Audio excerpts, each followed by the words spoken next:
आज की कहानी बहुत ही अजीबोगरीब है। इससे पहले शायद ही आपने इस तरह की कोई कहानी सुनी होगी। ये सच्ची कहानी है मध्य प्रदेश के शहडोल जिले की। यहाँ एक छोटा सा गांव है, खामडांड। यहाँ पर अधिकतर पिछड़े और आदिवासी रहते हैं। यहाँ के थाना बेवहारी के इंचार्ज इंस्पेक्टर सुदीप सोनी को 18 मार्च को सुबह सुबह खामडांड में एक युवती की लाश पड़ी होने की खबर मिलती है। गांव से थोड़ी दूर आम के बगीचे में लाश पड़ी हुई थी। सभी गांव वाले वहां पहले से ही भीड़ लगाए हुए थे। पुलिस टीम जब घटनास्थल पर पहुंची और लाश की हालत देखी तो पुलिस टीम का भी दिल दहल उठा। करीब 24 वर्षीय युवती की लाश थी, जो केवल ब्लाउज और पेटीकोट पहने हुए थी। ब्लाउज भी पूरी तरह फटा हुआ था, पेटीकोट भी अस्त व्यस्त था। जिस्म पर नाखूनों की खरोच के निशान थे, गाल पर दांतों के काटे जाने के निशान थे। युवती के निजी अंग पर जलाए जाने के भी निशान थे। ऐसा लग रहा था कि हत्यारों ने उसे मारने से पहले उसके साथ बड़ी ही हैवानियत से दुष्कर्म किया था। गांव वाले से पूछताछ हुई तो पता चला कि लाश नीतू राठौर नाम की युवती की थी और वह इसी गांव के किसान बाबूलाल राठौर की बहू और रामजी राठौर की पत्नी थी। पोस्टमार्टम के बाद नीतू का अंतिम संस्कार कर दिया गया। पुलिस इस मौत की गुत्थी को सुलझाने में लगी थी। पुलिस ने नीतू के मायके वालों से पूछताछ की तो उन्होंने हत्या का आरोप बाबूलाल और रामजी पर लगाया था। उन्होंने बताया कि शादी के बाद से ही दोनों बाप बेटे नीतू को दहेज के लिए मारते पीटते थे। लेकिन यह बात पुलिस को हजम नहीं हो रही थी, क्योंकि दहेज के लिए कोई इस तरह नहीं मार सकता था। जिस तरह नीतू की हत्या हुई थी, उससे लग रहा था कि हत्यारों ने दुष्कर्म करने के बाद हत्या इसलिए कर दी होगी कि उनके खिलाफ कोई गवाह या सबूत न मिल सके। आगे छानबीन में पुलिस को पता चला कि नीतू का पति एक कम दिमाग वाला इंसान था, जिसे मानसिक रूप से दिव्यांग भी कहा जा सकता है। 2 साल पहले 2016 में इन पति पत्नी के बीच काफ़ी विवाद हुआ था, जिस वजह से नीतू अपने मायके चली गई थी और अपने पति तथा ससुर पर दहेज मांगने का आरोप लगाया था। बाद में समझौता हो जाने पर नीतू वापस ससुराल आ गई थी। पुलिस ने नीतू के पति रामजी राठौर से पूछताछ की तो उससे कुछ पता नहीं चला। उसकी बातों से ही पुलिस को पता चल गया था कि रामजी वाकई दिमागी रूप से अपाहिज था, अतः वो इतनी योजनाबद्ध तरीके से हत्या कर ही नहीं सकता था। जब नीतू के ससुर बाबूलाल से पूछताछ की गई तो पता चला कि उनके घर में उन 3 सदस्यों के अलावा और कोई नहीं था। बाबूलाल खेती में व्यस्त रहने के चलते खेतों में ही रहता था। घर में केवल उसके बेटा और बहू रहते थे। बाबूलाल ने हत्या का शक अपने बेटे रामजी पर जताया कि हो सकता है दोनों पति पत्नी के बीच किसी बात को लेकर कहासुनी हो गई होगी और गुस्से में आकर मंदबुद्धि रामजी ने नीतू को मार डाला होगा।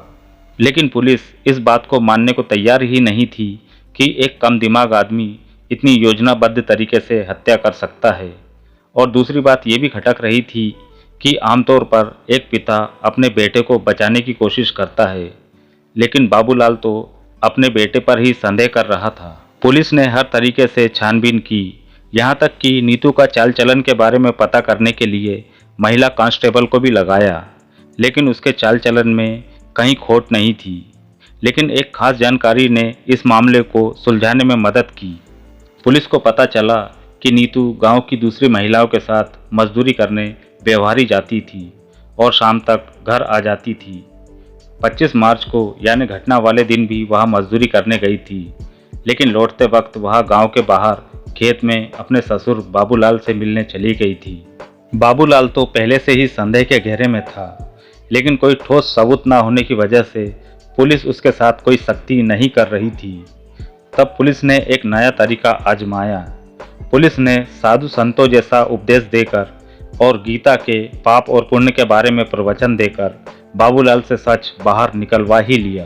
पहले बाबूलाल ने खेत में छिपाई हुई नीतू की चप्पलें और साड़ी पुलिस के हवाले की और फिर पूरी कहानी सुनाई।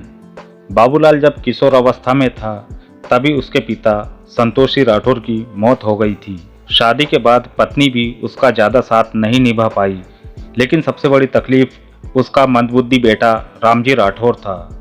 बाबूलाल को इस बात की चिंता थी कि उसके बाद उसका बेटा किसके सहारे रहेगा, कैसे जी सकेगा। बाबूलाल ने राम जी की शादी के लिए कई जगह बात चलाई, लेकिन राम जी के मंद बुद्धि होने की वजह से कहीं बात नहीं बन रही थी। लेकिन एक दिन राम जी का रिश्ता पक्का हो गया। नीतू के घर वालों ने बेटी की शादी राम जी से करा दी। नीतू खूबसूरत थी। गांव वालों को हैरानी हुई कि पागल राम जी की शादी ऐसी खूबसूरत लड़की से कैसे तय हो गई। इधर 54 वर्षीय बाबूलाल बहुत खुश था। उसे अब अपने बेटे की चिंता करने की कोई ज़रूरत नहीं थी।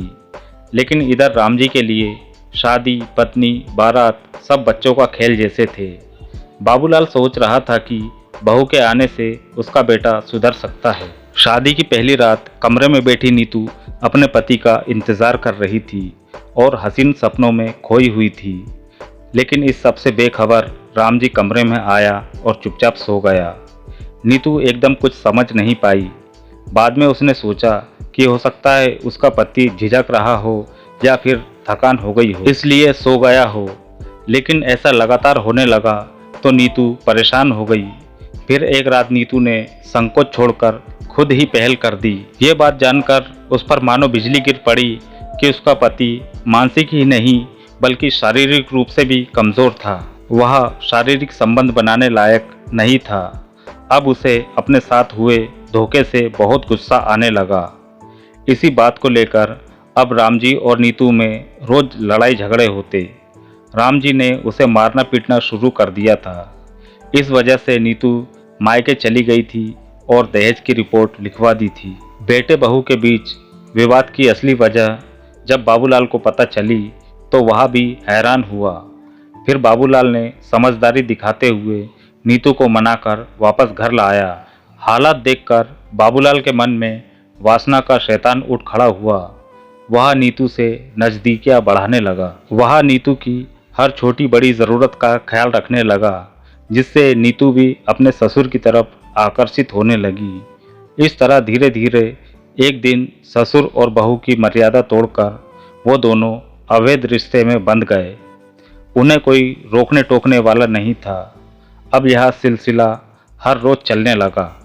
रात को राम जी जैसे ही सोता, नीतू अपने ससुर के कमरे में चली जाती। धीरे धीरे नीतू बाबूलाल से बहुत ही ज़्यादा लगाव महसूस करने लगी। एक दिन बाबूलाल से उसने साफ साफ कह दिया कि अब वो रखेल की तरह नहीं रह सकती, वह उससे शादी करना चाहती है। यह सुनते ही बाबूलाल के पैरों के नीचे से जमीन खिसक गई। उसे दुनिया समाज में बदनामी का डर सताने लगा। एक ससुर और बहू पति पत्नी बन जाए तो हर तरफ उनकी थू-थू हो जाएगी। बाबूलाल ने नीतू को समझाया कि ऐसा नहीं हो सकता। नीतू की लत तो उसे भी लग चुकी थी, मगर वो जो चाहती थी वह करना उसके लिए संभव न था। लेकिन नीतू को समाज, इज्जत, बदनामी की कोई परवाह न थी। वह तो बाबूलाल से शादी करने की जिद पर अड़ी हुई थी।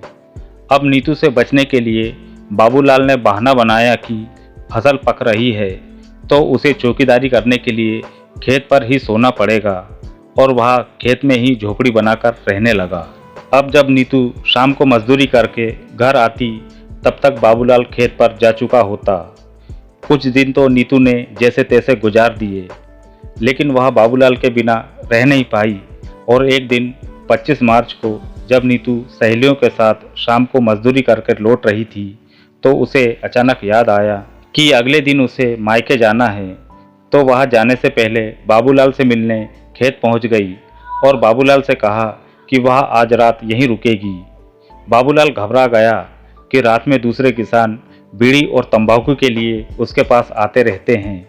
अगर उन्होंने नीतू को यहाँ देख लिया तो बड़ी बदनामी हो सकती है। बाबूलाल ने उसे समझाने की बहुत कोशिश की, लेकिन गुस्से में आकर नीतू ने खुद ही अपने कपड़े उतार दिए और धमकी देते हुए बोली, मुझसे पत्नी की तरह रिश्ता बनाओ वरना पुलिस में रिपोर्ट कर दूंगी और कल से घर पर ही मिलना। रोज रोज की धमकी से तंग आकर बाबूलाल को कुछ ना सूझा तो उसने बड़ी ही बेरहमी से नीतू की हत्या कर दी। उसके निजी अंगों को जलाया और नाखूनों से खरोच दिया ताकि मामला सामूहिक बलात्कार का लगे। इसके बाद लाश को कंधे पर लाद कर ले गया और आम के बगीचे में फेंक आया। बाबूलाल ने खुद को बचाने के लिए राम जी को भी फंसाने की कोशिश की, लेकिन पुलिस ने उसके सारे षड्यंत्र नाकाम कर दिए और इस तरह एक और जुर्म की कहानी खत्म हुई। अंत में दोस्तों, हमारा मकसद आपका मनोरंजन करना नहीं, आपको जुर्म के प्रति जागरूक करने का है। अगर आपको हमारा यह प्रयास पसंद है तो हमें लाइक और सब्सक्राइब करें और कमेंट में अपनी अमूल्य राय ज़रूर दें।